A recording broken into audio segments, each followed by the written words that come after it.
Kia ora, hello, and welcome to Beyond the Index, a new video series which serves as your strategic compass for navigating today's fast-moving B2B world.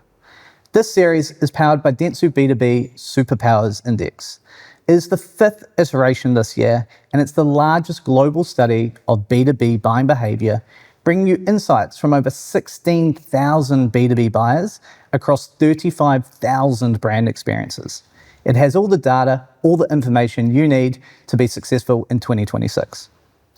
Beyond the Index takes a deeper dive into key topics with experts across our business and leaders from the B2B industry. So let's get into it. Hi, I'm Boyadjian. I will be the host of the podcast today, where we take a deeper dive into brand. With me today, I have two lovely guests, Aimie Rigas, Director of Audience Growth 9 Publishing, and Jake Hurd, who is stepping in for an illness today from Salesforce. Jake Hurd from Dentsu B2B. Thank you very much for joining me today, both of you. I might hand over to you guys to introduce yourself. Yeah, sure. Aimie? Hey, my name's Aimie Rigas. I'm the Director of Audience Growth at Publishing. What that means is in the 9 business, there are 2 different departments.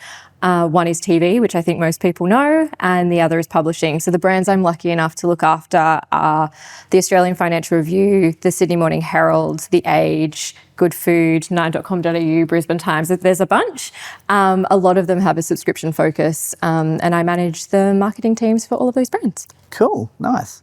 Jake? I'm not as prestigious as that, but I am Jake Hurd. I'm the EVP of Strategy and Growth at B2B. Better title, though. I know, right? It's a long title. I look after, obviously, the strategy components of the B2B team within Dentsu B2B. And thank you for having me. Cool. Yes. Thank you for being here. Thank you for coming in last minute. Be a few curveball questions for you, Jake, I think, as we get on in today's episode. Cool. So, there's a pattern we keep seeing in B2B right now. When pipeline slows, the instinct is just to fix demand.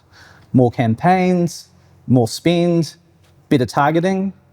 But what if it actually wasn't a demand problem? What if it was a brand problem? We're just seeing that further down the funnel.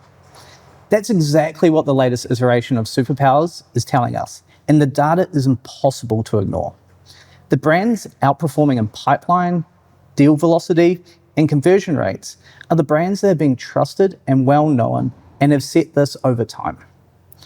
During 2024, brand overtook demand for the first time as the biggest focus for future strategy, and we're seeing this outcome in terms of tactics.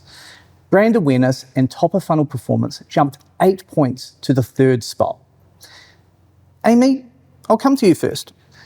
Many marketers focus on demand generation as the first step when pipeline slows.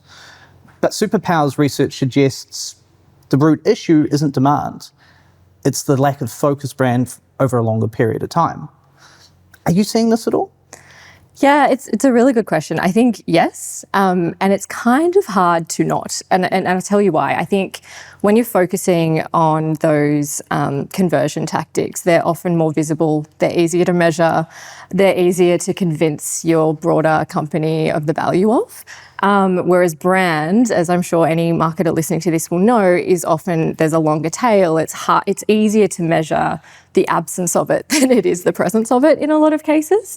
And so I think definitely we're seeing a lot of it. And part of that is that the teams are looking to drive sort of short-term results off the back of it. So we have subscription targets, we have corporate subscription targets, we have registration targets that are quite firm, particularly at a publicly listed company. But often what we have to do in that environment is have the patience to know what to say yes to and what to say no to. And I know that I'm talking quite a bit about this, but the other thing around demand is, in our category at least, a lot of it is to do with being preferent, like being the top preference. And that doesn't come if nobody knows who you are. So often, and again, I'm going to talk to news as an example, the demand for information exists. And the question is less about whether people are going to search for answers and more who are they going to choose. And that has downstream that has downstream effects on our B2B funnel and our clients. Yeah, cool. Jake, do you have any thoughts building on this kind of idea and concept that the lack of brand over time is affecting demand and that's actually the problem rather than demand? I think I 100% do have thoughts on it. I would say it's very much, as you said, like it's the long and short of it, right? It's you can drive immediate impact short term with performance-based activities. But I sometimes feel like the long of it, building that brand over time, you can actually use brand to capture that short-term interest immediately as well as performance. So I think actually brand does actually start working from day one. I think it's just having that sort of ongoing sustained approach.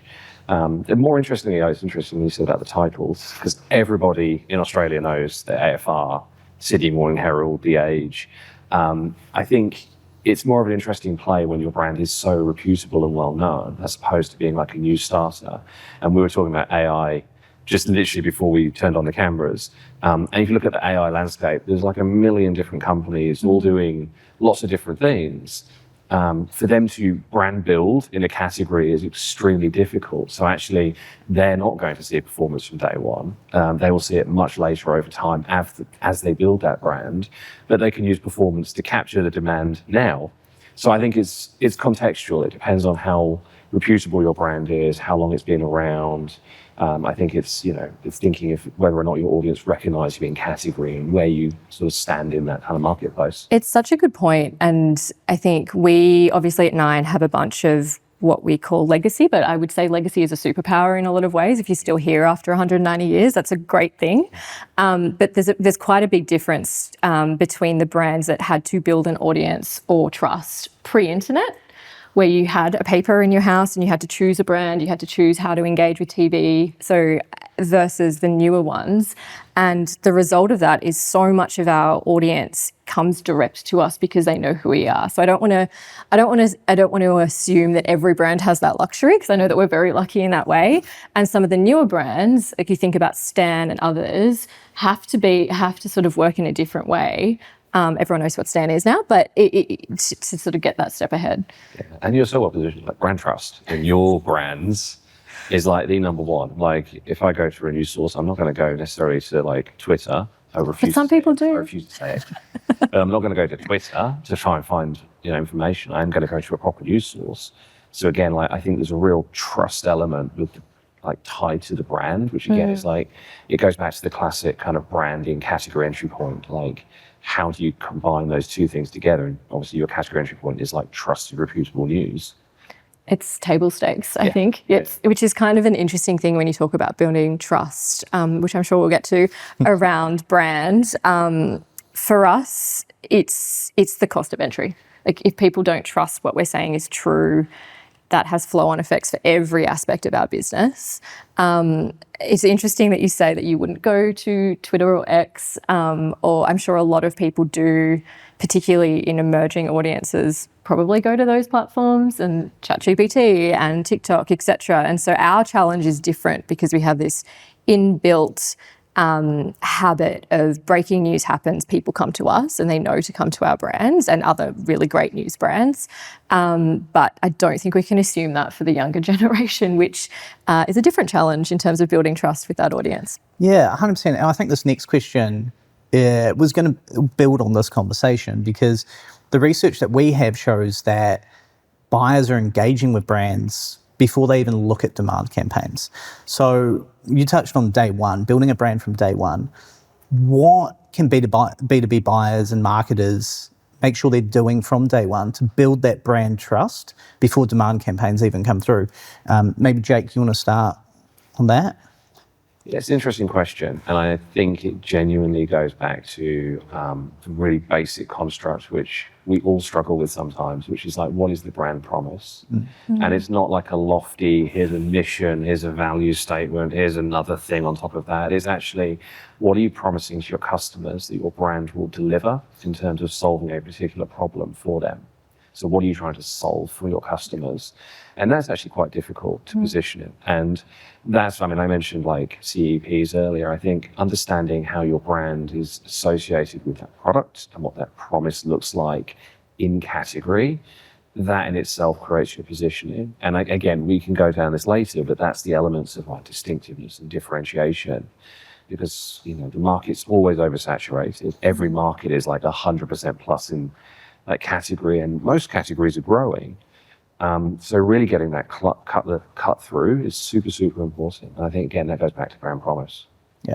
Aimie, I guess any of the brands within the 9 publishing group at the moment that you might have seen from day one, was there anything that you noticed that they did from day one to get them into this sort of position that they are now as a successful, let's take Stan, for example. What did they do on day one to get themselves to this point from a brand perspective? Well, Stan isn't in publishing, so I would probably have to ask them what they did from day one, but I can definitely talk to around the publishing category. I think to build on your point, we sort of view trust as a set of behaviours and things that we're going. So if we know that our table stakes of entry is that we have to report balanced, true news, and that we trust our audience to make up their own mind, which sounds really basic, but it means that we're not reporting with a political sway in mind. We get equally criticised for being too left and too right, which is how we know we're doing our job right. If we know that across the business, it makes decision-making really easy. And I think I love big, shiny marketing campaigns. I don't want them to go anywhere. They're very important. But if we're doing that and then not day to day running every action through that belief system, which sounds like a lot of effort, but it actually isn't. No. You can say, do we want to have a paywall on content around the Bondi tragedy? No, because we believe that the public has the right to know, etc. And so I think that's quite an interesting thing, because you are, in our category again, sometimes you have to trade that short-term commercial benefit, because it was, to put it bluntly, a really big traffic day. Lots of audiences came to us. Probably people would have converted to say that's not actually aligned with our brand values, banking on the fact that people will remember that and that demand will flow through later, including to, like, that's both B2C and B2B. Yep. So I think we sort of view it as a list of behaviours. No, yeah, I love that. I think the next thing that I'd like to dive in a little bit deeper, one thing I know, the audience watching this, as well as the B2B community, they love taking getting into the tactical side of things and implementation. What is something I could implement today? So tactically, is there anything you have seen across the publishing recently where you have seen a unique tactic work in the market that has really supported the brand awareness? I think, I don't want to repeat myself, but I would say absolutely that those paywall decisions are quite interesting, because you do actually get, and it's the absence of something, which is interesting when other publications in the market maybe have it there. We do get a lot of feedback off the back of that, and that does open conversations in a range of places. The other thing, and to connect that back to brand and trust, so we sort of touched on the fact that future audiences aren't guaranteed to know who the Sydney Morning Herald is or who the Financial Review is. We are looking at, of course, ways to grow an audience on different platforms, but because we have the benefit of a really strong brand trust, it also gives us the ability to have conversations with universities where young people are, and develop partnerships that make sense in that environment. So I think in terms of tactics, it's thinking around, we have the tendency in media to predict our own demise. Like, every new technology means that we're going to die, but we're still here. To just jump on whatever the new platform is, and we absolutely need to do that. Like, I think definitely do that. But tactics to me is also looking at what things haven't changed and how do we inject our brand or open those doors in the things that haven't changed in society, and sort of balance that new and exciting, which we want to be in, with the stable, hopefully universities aren't going anywhere, environment that works for us. Yeah, cool. That makes sense. Jake, is there anything recently from the range of clients that you've been working on at Dentsu that you have seen do this really well at a tactical implementation level? I know we can edit that out, but I'm just going to think for a second.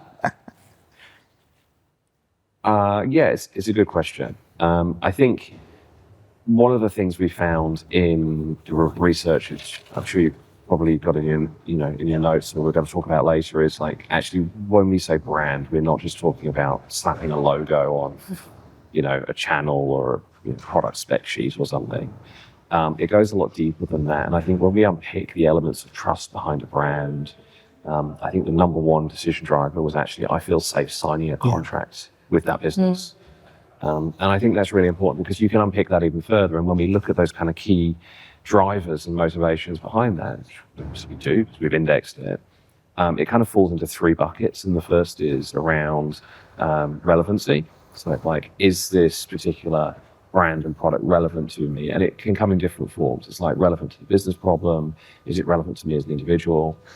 The other one is reputation. So actually, it goes back to, that's the real sort of anchor for trust, I think, where you sort of go, well, what is that? Like, are they new to market versus have they been around for like 190 years? Pretty extreme example. Well, you get it's a great example. And then the third one is like, is actually the relevant, did I say relevancy? I did say relevancy. Reputation, advocacy. There you go. Third one. So the third one's advocacy, which is again like kind of sees how they're all interconnected, but advocacy is around things like, well, what are third parties saying about them? Like, what are my peers saying about them? Because again, trust is not necessarily marketers saying you can trust us, because that's very used car salesman-y. But it's more a case of like, what's the proof around from those third party sources? And again, might be different for publishing because everybody's still independent. But again, like, what are other people saying about your brand in market?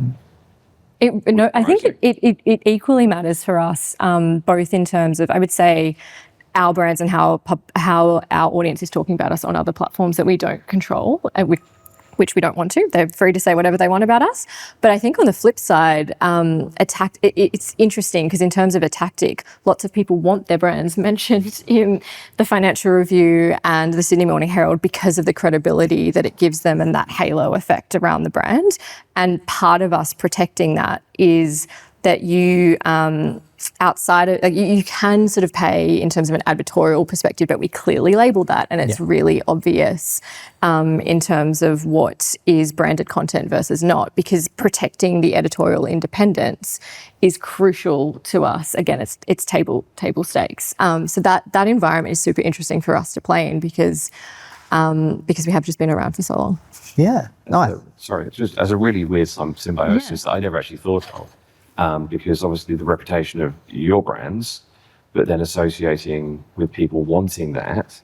Have you ever been in a scenario where someone says, like, or you said actually turned down a brand, like because they wanted to advertise and you were like, that's not in line with our values or that could damage our brand? I can't think of a specific example, but I'm sure that the sales director would be able to come up with something. But what I can talk to is in terms of in my world, messaging and partnerships. So if there were particular brands that wanted to go up to our subscriber base, for example, and say, we want to give you this incredible subscriber offer, but it wasn't aligned to that brand value, then we just wouldn't do it. So there are definitely examples in that world where we use it. It's like extreme example, but if it's like, let's sell heroin to babies. Totally. There we go. Yeah. Okay. Yeah. Yeah, we would say no to heroin for subs, as well as babies. Cool. What I'd like to kind of talk about now, because I think this is going to produce some good conversation, and it does have a bit of debate around as a B2B marketer like myself and what B2B buyers are seeing in market. So I still think, and the research would show, that there's still a disconnect between B2B buyers and B2B marketers in terms of how we're positioning, how we're promoting, and what is actually received in the market. Mm-hmm. So 68% of B2B buyers in the market agree that brands all sound very similar, same marketing, same sort of positioning, same sort of messaging, but 68% of B2B marketers think that we're actually personalizing our messages and we're positioning things differently. How has there been such a disconnect in terms of the two thinking about this? Aimie, you see a lot of different brands in the market all the time. why do you think why do you think marketers feel they're creating distinct, relevant brand experiences, but buyers aren't seeing that? I think within an organisation, your differences are very obvious. And sometimes when you look externally, they can be invisible. So we've done that. I think we assume everyone knows why the Sydney Morning Herald or the AFR is different. And we know the way that we do things, the decisions framework we have, all the different ways that what we do is different. And we assume everyone else knows about it. And so sometimes, the news category is a really good example of this. I think often marketing in our category is very rational. It's facts matter, you should trust us. And like we talked about before, that's table stakes. It's like the bare minimum for a brand. It's why you would pay for a news brand.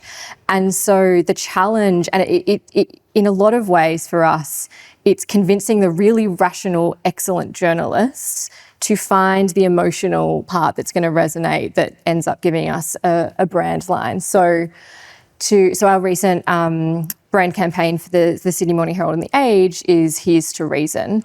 And that sounds really basic, but we know that the reasonable majority, reason is not sexy, but there is a reasonable majority that are like, yeah, do you know what? I don't sit over here and I don't sit over there, and I do just want information that's going to help me make a decision. Really hard thing to market versus just trust us. Yeah. I think it's just that disconnect between when you're in it, you know it, versus what an external audience sees. Jake, do you have any thoughts on that or an extension? I always have lots of thoughts. You do, yeah. I'll stop saying do you have thoughts, because I know you have What are thoughts. your thoughts? Yeah, what are your thoughts? What are my thoughts? Look, I agree. I think the functional trap is something we always fall into. And I think that actually goes back to what we started talking about, which is that performance element. Because it's a lot easier to talk about, functional outcomes or product specs at a demand level than it is, because you can't build brand. Like the performance marketing, it's difficult. And I think that's why we fall into the trap, because we know the product, we know what we're selling, and we know how it solves a particular challenge, but that goes against the grain of that brand promise I talked about earlier, because you can't build trust on numbers. I mean, you can long term, but in the immediacy, just saying you're number one in market doesn't mean anything to anyone necessarily. Just saying 20% of our customers come back doesn't mean anything without the broader brand context and promise. Yeah. So I think we fall into this trap of very functional, performance-based work without thinking about what's the more emotional-based levers we need to pull in order to build that kind of messaging and longer sort of pipeline of brand work. And again, it goes back to I don't know if we'll talk about it later actually, but one of the other findings in the research, we saw this is the second year now that those personal and professional drivers have stabilized. It's roughly half in terms of decision drivers for both. So on one hand, you have, yes, people do look at things like price and does it integrate with my business processes and operations? But on the other, it's actually the more emotive side of it is what's the value to me as an individual? Is this business going to make me look like a better employee? Does their kind of corporate messaging, does that ladder up to my ethics and personal values? So there's a whole spectrum of things to think about. So just moving away from the functional sugar high of performance-based work, thinking about how brand can mirror and balance, I think that's really important. So, Aimie, looking ahead, how do you see the balance between brand and demand evolving over the next few years? Do you think we'll close the gaps in terms of seeing brand promise and performance between marketing and end customers? How do you see it playing out? I think in terms of closing the gap, I think for starters, at least for us, we need to stop viewing them as different phases. They are really interconnected in terms of brand. You don't do brand and then do demand. Yeah. So I think that is probably the biggest shift that we all need to make in order to close that gap. But I do see it closing. Yeah.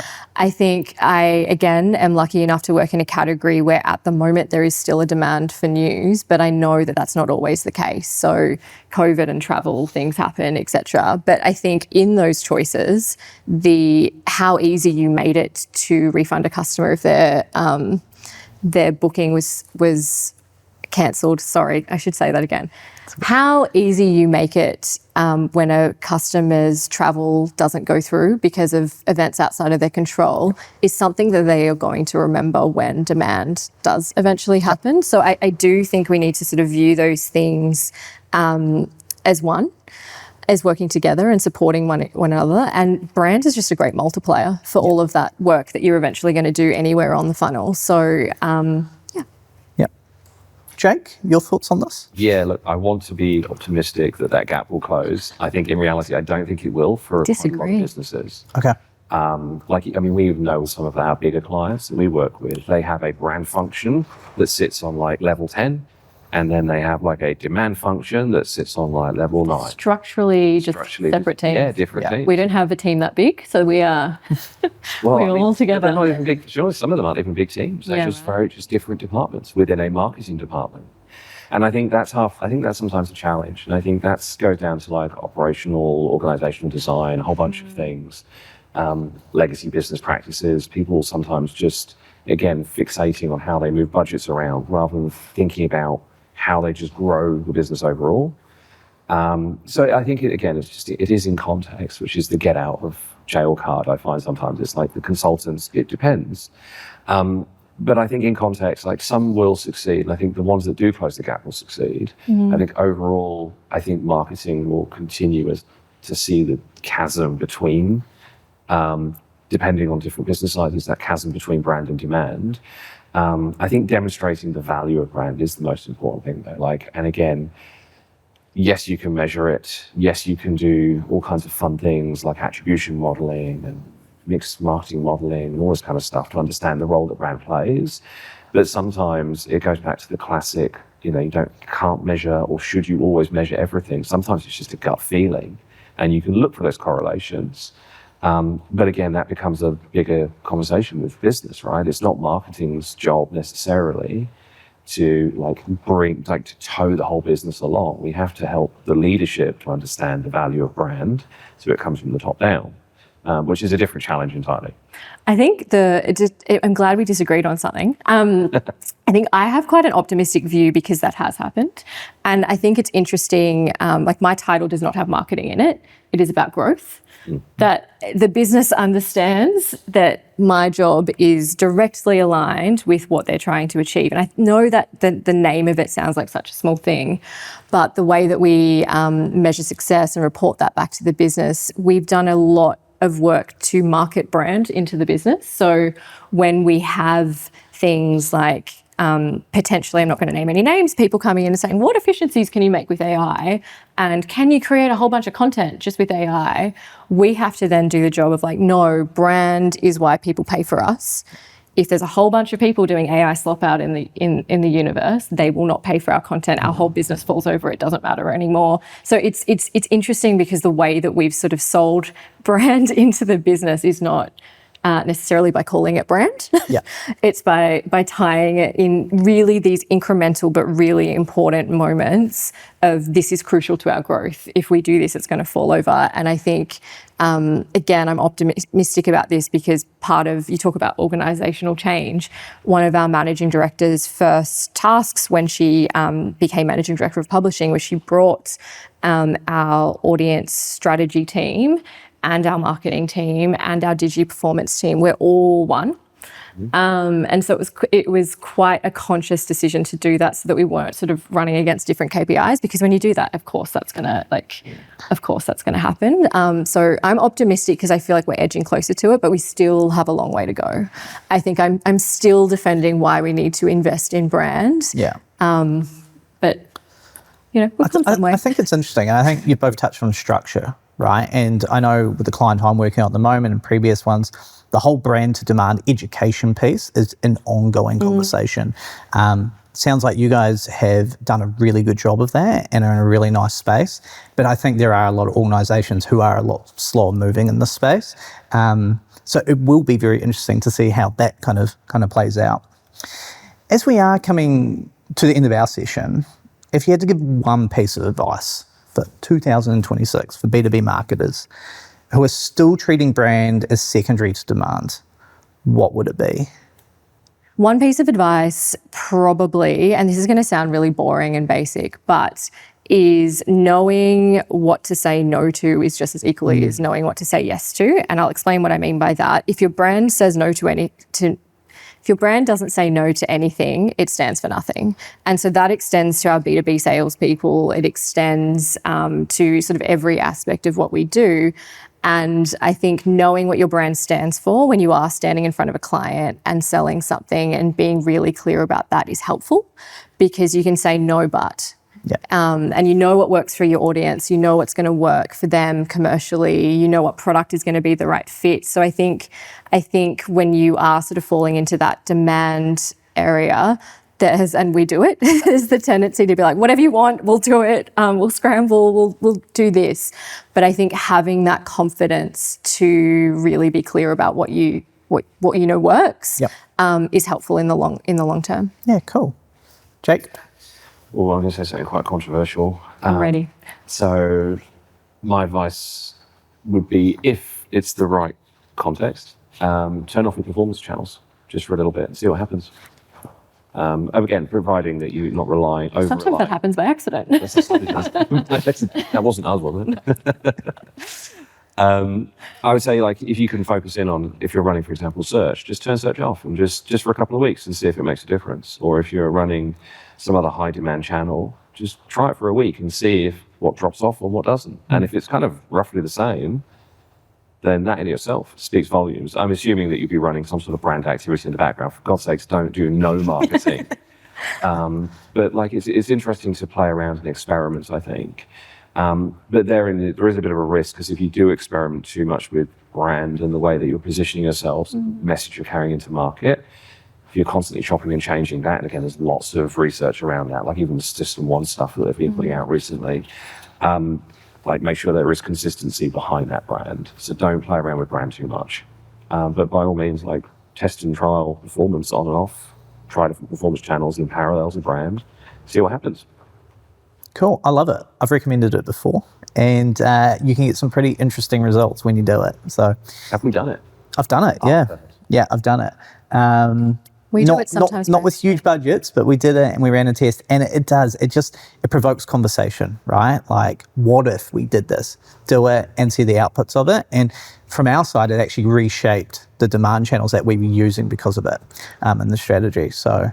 I know we're closing, but to build on that, I think we had this situation, we were talking about Twitter X before, where we were like, cool, we spend dollars there and it works for us as a channel. Does our newsroom actually need to keep posting there organically? Like, what is the value of that? What happens if we stop one and keep doing the other, because there's trade-offs? And the results on all those channels are super interesting when you even start to look at how do we play in search organically versus paid, and what happens if we switch one on and not the other. It's pretty magic. So I love that tip. That's a good practical tip. It's just test and learn. We'll just see performance budget drop in the next 3 months, basically. Yeah. Hey, well, that does finish our session. Thank you very much, both of you, for joining me today. I think it's been some pretty insightful conversation from both of you. So thank you very much. Thank you for listening. I hope you enjoyed this episode about brand and Dentsu B2B superpowers. For more insights on Superpowers Index, you can head over to dentsu.com/Dentsu B2B/superpowers to download a copy of the report. And you can go to the Beyond the Index page to catch more of these episodes. See you in the next one.